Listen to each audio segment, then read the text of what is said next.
السلام علیکم ناظرین، آپ کو آپ کے اپنے چینل میں خوش آمدید کرتے ہیں۔ ویڈیو دیکھنے سے پہلے آپ ہمارے چینل کو سبسکرائب ضرور کر لینا، یہ آپ کا ہمارے لیے خوبصورت تحفہ ہوگا۔ آقا صلی اللہ علیہ وسلم نے ارشاد فرمایا،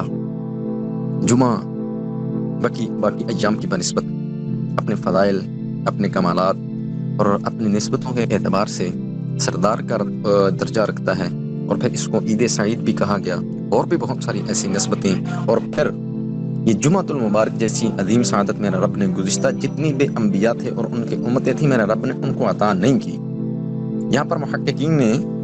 ایک بات جو ہے قول ذکر کیا کہ یہ جو جمعۃ المبارک تھا، یہ میرے رب نے اپنے محبوب یعنی کہ حضرت محمد مصطفیٰ صلی اللہ علیہ وسلم اور آپ کے امتیوں کے لیے میرے رب نے سنبھال کے رکھا، تبھی میرے رب نے گزشتہ جتنی بھی امتیں تھیں ان کو میرے رب نے یہ دن عطا نہیں کیا۔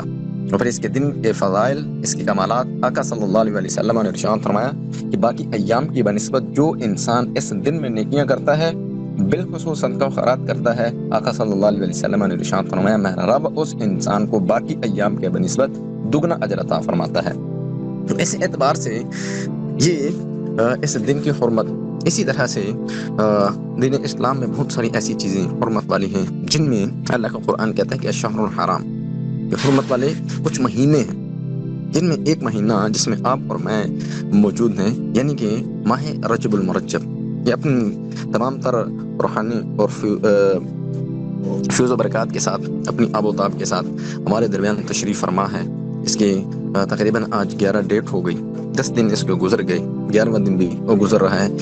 اس کے فضائل، اس کے نسبتوں کے اعتبار سے، اس کے کمالات اور اس میں کرنے والے اعمال، آقا صلی اللہ علیہ وسلم کی حدیث مبارکہ آپ صلی اللہ علیہ وسلم نے ارشاد فرمایا کہ جو انسان رجب المرجب میں کیا کرتا ہے، روزہ رکھتا ہے، یہ اس مہینے کی فضیلت کہ اس مہینے میں عبادت کرنے والے انسان کو کس طرح سے میرا رب اجر و ثواب سے نوازتا ہے، کیونکہ یہ مہینہ بہت ساری نسبتوں کے اعتبار سے حرمت والے مہینوں میں میرا رب نے اس کو داخل فرمایا، اور باقی مہینوں کی بنسبت اس کا مقام جو ہے مقام جو ہے ان کی بنسبت وراء الورا ہے، جس میں ذو الحجہ بھی شامل ہے، جس میں محرم الحرام بھی شامل ہے، جس میں شعبان المعظم بھی شامل ہے، جس میں رمضان المبارک بھی شامل ہے۔ تو باقی جتنے بھی مہینے ہیں ان کی نسبت ان مہینوں کو حرمت کا لقب بھی دیا گیا، اور میرا رب نے ان میں عبادات کرنے والے لوگوں کے لیے، صدقہ و خیرات کرنے والے لوگوں کو میرا رب نے بے بہا ایسے انعام رکھ دیے کہ اگر انسان ان مہینوں میں اور ان ایام میں اللہ کی عبادت کر لیتا ہے، کسی بھی طرح سے جو ہے آقا اپنے رب کی بارگاہ میں زہد اور تقوی پیش کرتا ہے، اپنی نمازیں پیش کرتا ہے، روزے پیش کرتا ہے، نوافل، صدقہ و خیرات کچھ بھی پیش کرتا ہے، تو میرا رب جو ہے وہ اس انسان کو اجر اس طرح سے عطا فرماتا ہے کہ میرا رب جو ہے اس کو اپنے بندے کو جو ہے وہ جنت عطا کر دیتا ہے۔ جیسا کہ آقا صلی اللہ علیہ وسلم نے ارشاد فرمایا کہ جو رجب ہے یہ اللہ کا مہینہ ہے، پھر فرمایا جو شعبان ہے یہ میرا مہینہ ہے، پھر آپ صلی اللہ علیہ وسلم نے ارشاد فرمایا کہ جو رمضان ہے یہ میری امت کا مہینہ ہے۔ اب جب آقا صلی اللہ علیہ وسلم آپ نے یہ بیان فرمایا تو صحابہ عرض کرتے ہیں یا رسول اللہ، رجب کو اللہ کا مہینہ کہنے میں کیا حکمت ہے؟ یہاں پر پھر آقا صلی اللہ علیہ وسلم نے ارشاد فرمایا صحابہ سنو،